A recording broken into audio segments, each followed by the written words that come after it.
membawa curhatan yang luar biasa. Apa itu? Tapi sebelumnya jangan lupa di like, subscribe, dan di komen ya teman-teman. Oke teman-teman, saya sering dengar ya ada kata-kata pepatah bilang duduk sama rendah, berdiri sama tinggi. Kalau jongkok sama pegelnya. Oh itu cuman bahasanya saya aja gitu. Dan hari ini saya mau curhat tentang gender equality. Ya, gender equality itu adalah kesamaan, kesetaraan ya antara pria dan wanita. Tapi apakah kesetaraan itu berlaku di segala sisi? Nah, hari ini saya mau ngobrol dengan seorang wanita yang luar biasa. Ya, namanya Lydia Borusianturi, ya, Boru Batak ya. Kalau nggak salah sih dia kelahiran Simalungun ya, kotanya Aik Bontar kalau nggak salah ya. Dan dia sudah menikah, punya 2 orang anak, seorang putra dan seorang putri gitu ya. Dan Bu Lydia ini dia seorang ASN di salah satu instansi pemerintahan. Dan secara pendidikan dia sudah S1 dan juga S2. Nah, mau ngobrol lebih banyak lagi? Nah, ini dia. Hai Bu Lydia. Halo Miss Ella. Gimana kabarnya? Gimana baik? Wah, luar biasa ya, siang-siang begini bisa ketemu ya. Dan terima kasih sebelumnya untuk bisa menyempatkan waktu ada di Cumis ya. Nah, Bu Lydia, tadi saya sedikit bicara tentang profilnya Bu Lydia ya. Secara ilmu pendidikan ya, Bu Lydia dibilang S1 apa nih? Akuntansi ya. Kalau S2-nya? Administrasi publik. Wow, administrasi publik. Itu dua-duanya di Kota Medan? Satu di Medan, satu di Jogja. Oh, di Jogja ya. Wow, itu tahun berapa itu?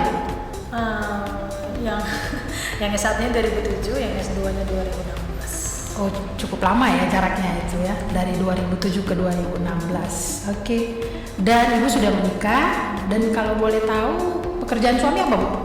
Suami marketing asuransi. Marketing asuransi ya. Nah, itu kan maksudnya suami marketing asuransi, pendidikannya juga S1 atau? S1 juga ya. Ya, ada sedikit perbedaan. Nah, dari perbedaan itu, Bu, Ibu merasa lebih baik nggak dari suami? Kan Ibu S1, S2 juga. Terus secara pekerjaan juga Ibu ASN ya, di instansi pemerintahan. Bahkan yang saya juga pernah tahu, Ibu ini seorang penulis buku gitu. Jadi secara dunia sekuler itu Ibu cukup populer sebenarnya dibanding suami itu. Menurut Ibu gimana?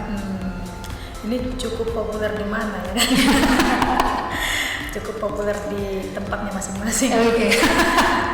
Kalau pertanyaannya seperti itu, apakah saya pernah merasa lebih baik dengan background pendidikan ataupun pekerjaan dibanding suami begitu ya?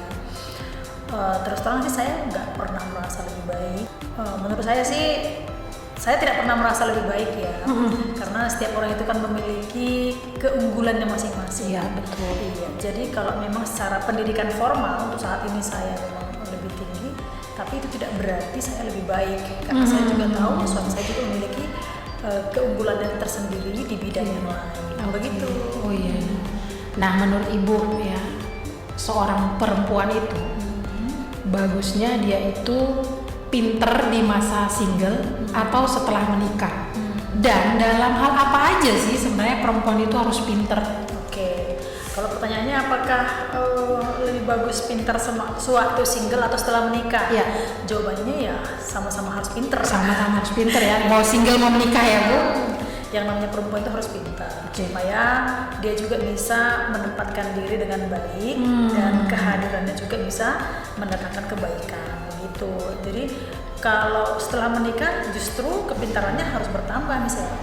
Karena apa? Karena dia kan akan bersinggungan dengan lebih banyak sisi kehidupan. Yang tadinya dia hanya mengurus diri sendiri, setelah menikah dia akan mengurus anak, mengurus suami, mengurus rumah tangga. Itu kan membutuhkan skill yang lebih banyak. Iya, benar. Nah, misalnya mengelola keuangan, ya kan, terus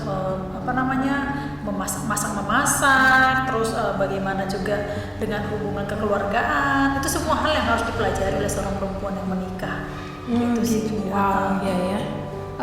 perempuan itu harus pinter di segala sisi. Makanya katanya ya, kalau perempuan itu kalau udah menikah itu banyak jabatannya. Jadi menteri keuangan, menteri kesehatan ya, menteri pariwisata juga ya, biar tahu wisata-wisata mana yang murah meriah cocok di kantong sama keluarga. Wow, luar biasa sekali ya. Nah, menurut Ibu, apakah suami Ibu tuh ada pernah merasa insecure nggak dengan perbedaan ini ya, secara pendidikan dan secara pekerjaan? Dan kalau misalnya nih Ibu ketemu nih sama temen atau saudara cowok ya di luar sana yang dia punya pacar atau pasangan yang lebih dari dia gitu, dan dia merasa insecure, apa yang akan Ibu bilang ke dia? Oke, yang pertama, apakah suami saya insecure? Sebenarnya yang paling tahu itu kan suami saya. Tapi yang sejauh saya lihat, dia nggak pernah insecure. Karena sejauh ini kami juga tidak pernah bermasalah karena masalah perbedaan-perbedaan tadi ya. Justru saya merasa sih dia sangat mendukung gitu. Kalau saya berpikir suatu saat pun mungkin untuk mengambil pendidikan yang lebih tinggi, kalau memang itu untuk kebaikan bersama, dia pasti akan mendukung. Oh iya. Jadi yang saya lihat suami sangat mendukung dan tidak insecure dengan dirinya karena dia juga memiliki kompetensinya tersendiri. Sekalipun seperti tadi saya bilang, pendidikan itu kan nggak harus pendidikan formal. Ada pendidikan informal, ada pendidikan non formal yang notabene semua itu akan membuat seseorang jauh lebih skillful dalam kehidupan gitu. Jadi itu pun sesuatu hal yang sangat perlu dihargai, dan saya merasa sangat banyak hal di diri saya yang suami saya justru lebih bagus, lebih maju gitu. Jadi nggak ada sih insecure karena kami juga tidak pernah mempermasalahkan itu, karena bagi kami setelah menikah itu yang ada urusan kita bersama. Tidak ada kebaikanku tidak, tapi kebaikan kita bersama. Oke, nah kalau boleh sedikit tanya Bu, itu kan jaraknya tadi S1 S2 jauh. Kenapa bisa lumayan jauh jaraknya?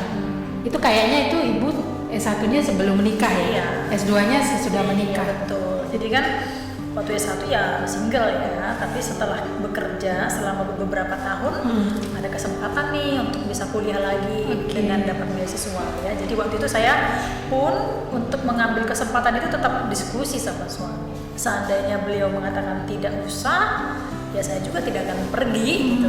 Tidak akan mengajak dia dan anak untuk sama-sama ke Pulau Jawa gitu.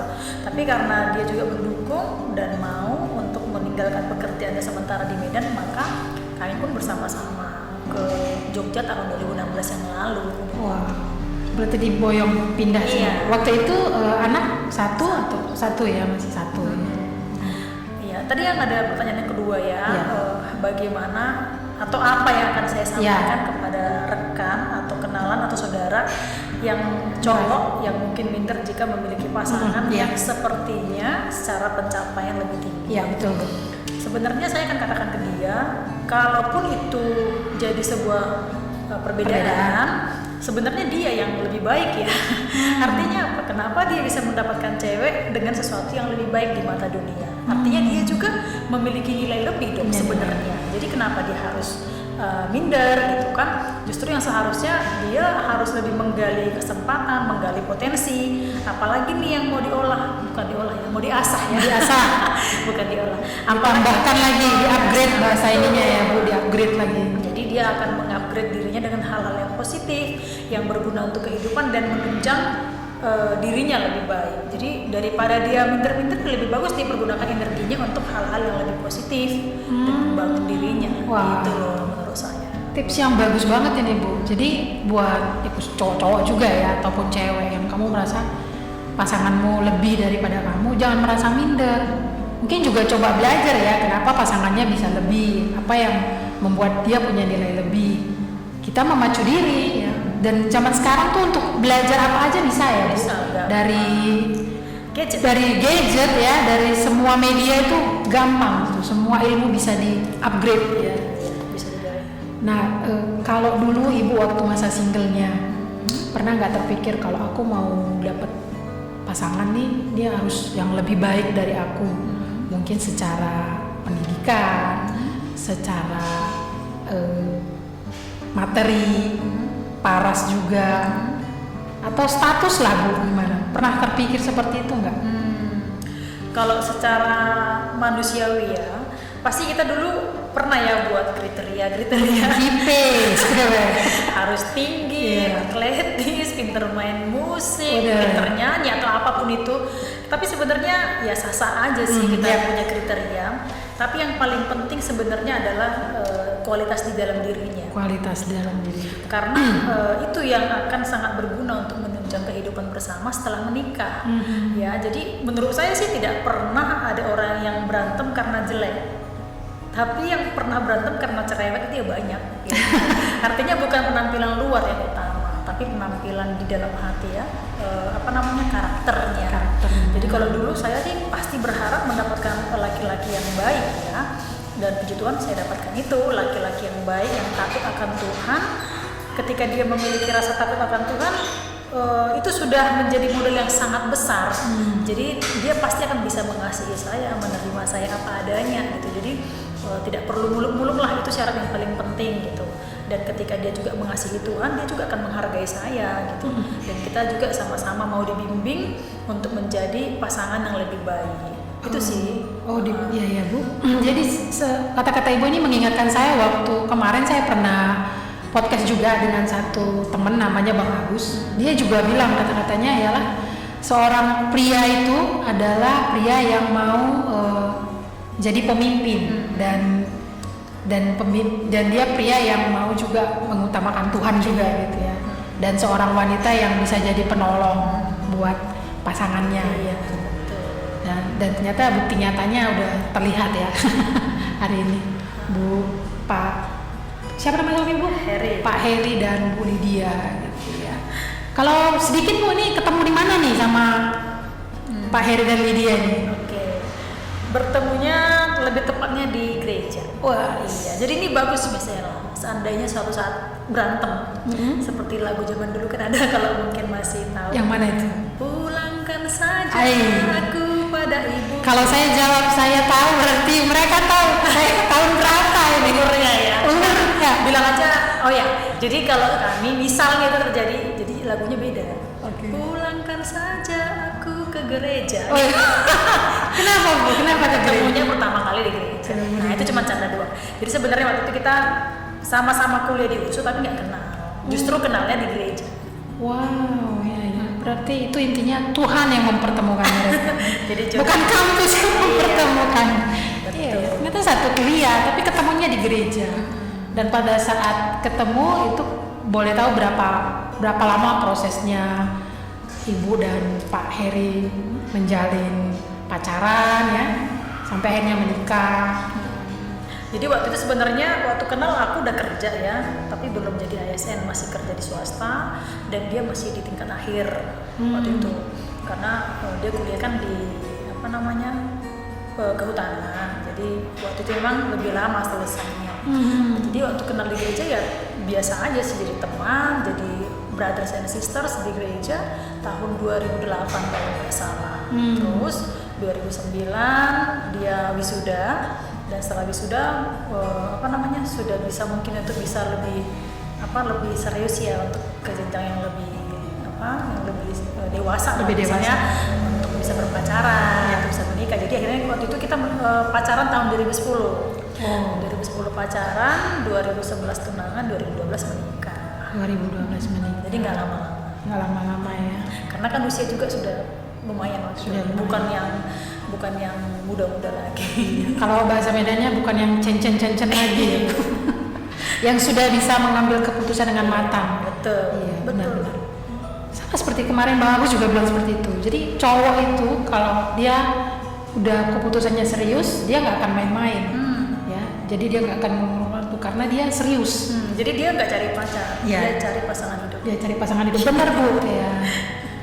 Jadi saya juga cari pasangan hidup. Kok jadi promo? Ngomong-ngomong bisa diminum nggak sih? Boleh Bu. Dan ini suasananya nih agak-agak unik ya Bu.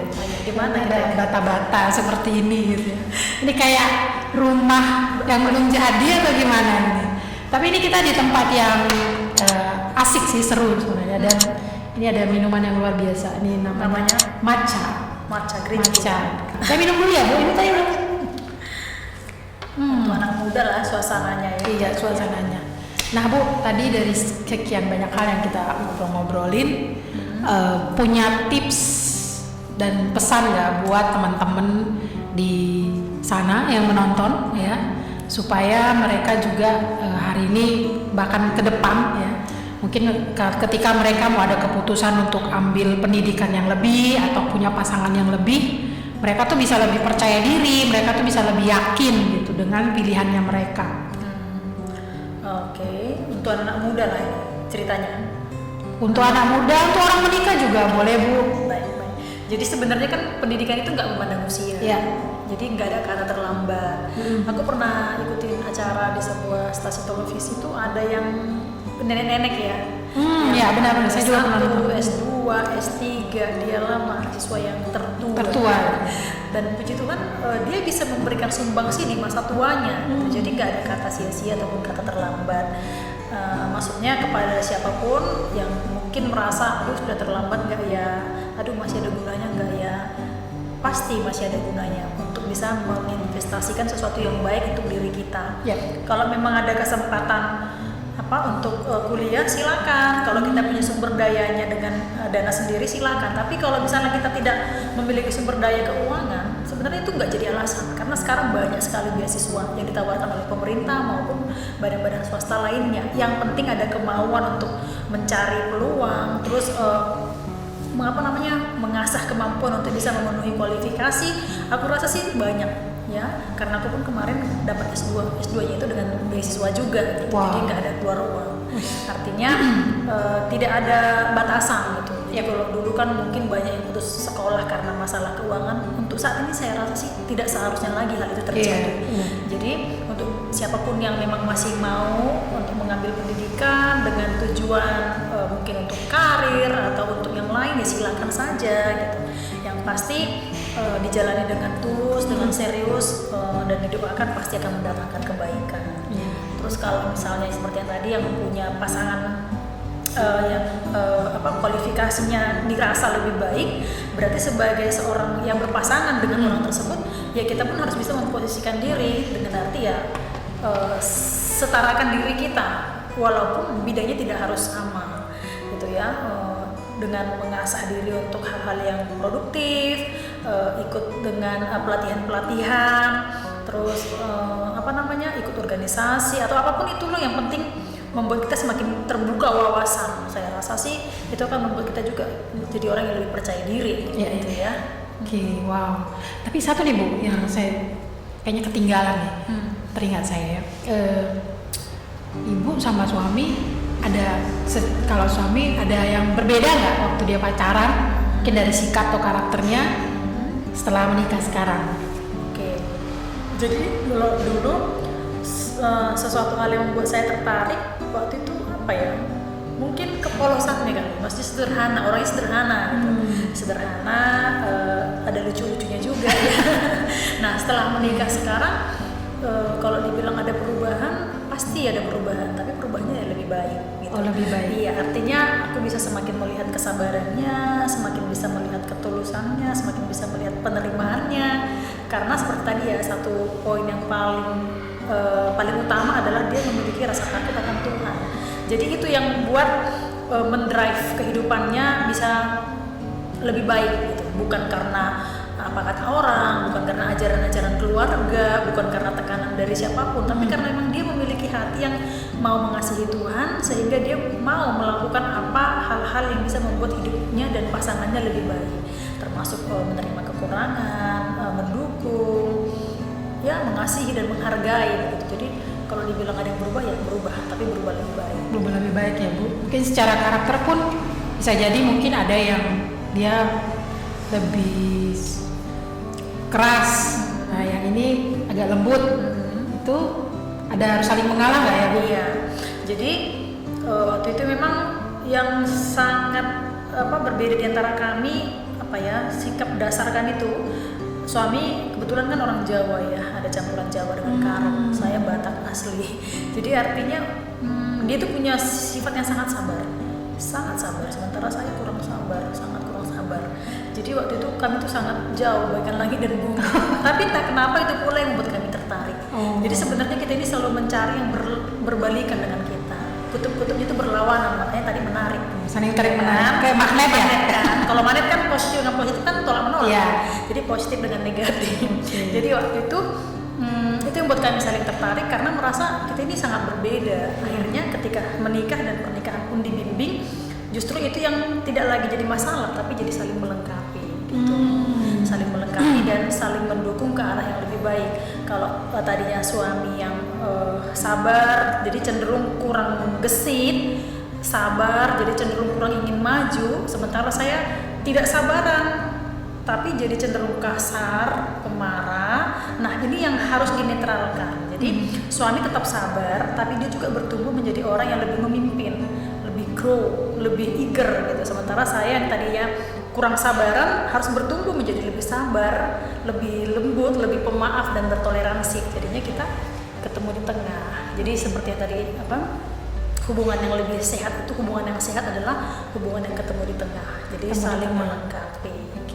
Ini bisa berlaku juga nggak sih Bu?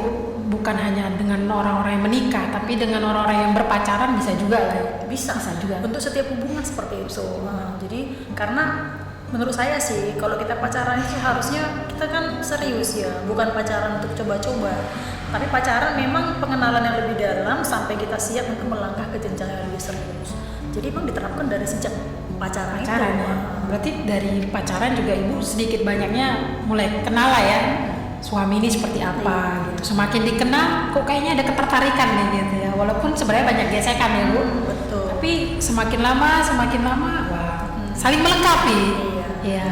Jadi emang kebetulan kita punya komunitas di mana kita di sini pacaran pun tidak sembarangan ya. Kita punya batasan-batasan yang wajar, komunitas yang sehat, ya cara berpacaran yang sehat dan semuanya itu akan membuat kita pacaran dengan apa adanya gitu. Jadi nggak perlu kayak pakai topeng lah, berpura-pura seperti malaikat, tidak perlu. Kita apa adanya sehingga kita terbuka untuk masukan, untuk teguran, untuk nasihat dan itu membuat kita lebih baik. Itu Sela. Wow, sangat luar biasa, sangat menginspirasi Bu karena gender equality itu memang kesetaraan ya, dan perempuan dan laki-laki itu bisa saja setara, mau dalam hal pendidikan, mau dalam hal pekerjaan ya, tapi setara gimana pun pasti ada hal-hal yang harus menyeimbangkan ya Bu ya, untuk bisa setara itu ya. Ada yang saling mengalah, ada yang saling merendahkan diri ya, ada saling melengkapi lah ya. Jadi mungkin bisa jadi ada yang menurunkan ekspektasinya supaya kasihnya yang lebih ditonjolkan. Karena kalau ekspektasi terlalu tinggi itu akan menguras kasih kita juga akan menipis gitu.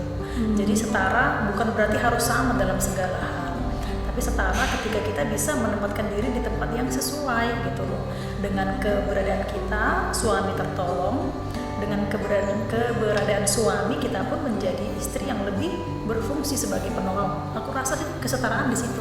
Jadi menjalankan perannya masing-masing. Laki-laki sebagai pemimpin, perempuan sebagai penolong. Itu sih. Jadi bukan karena capaian-capaian di luar daripada rumah tangga itu sendiri. Walaupun sebenarnya pencapaian itu nggak salah ya. Iya, sangat baik. Sangat baik ya. Sangat baik kalau kita punya pendidikan yang lebih karena ya dunia sekarang harus seperti itu. Iya. Jadi bukan berarti kita ya sudah memang diriku begini apa adanya, terimalah aku, bukan begitu ya. Tapi kita juga mau mengupgrade diri, mau untuk bisa berbenah, hal-hal apa yang harus ditambahkan, hal-hal apa yang harus dibuang, harus mau dong supaya hidupnya jauh lebih baik dan bahagia seperti itu. Oke, Bu, terima kasih sekali ya Bu buat pencerahan-pencerahannya. Ya. Curhatan saya jadi lebih berisi hari ini. Dengan pencerahan-pencerahan Ibu. Sekali lagi Bu Lydia, saya sangat berterima kasih ya buat hari ini bisa curhat bareng Bis Cumis dan belajar tentang gender equality dan kesetaraan tadi yang sudah banyak sekali dipaparkan sama Bu Lydia dalam sebuah hubungan berpacaran bahkan dalam hubungan pernikahan ya. Nah, jadi teman-teman sudah sudah ditonton, jangan lupa di like ya, di komen, di subscribe, dan kita akan tampilkan curhatan-curhatan berikutnya, ditunggu ya. Terima kasih Bu Lydia. Sama-sama. Sampai jumpa, bye.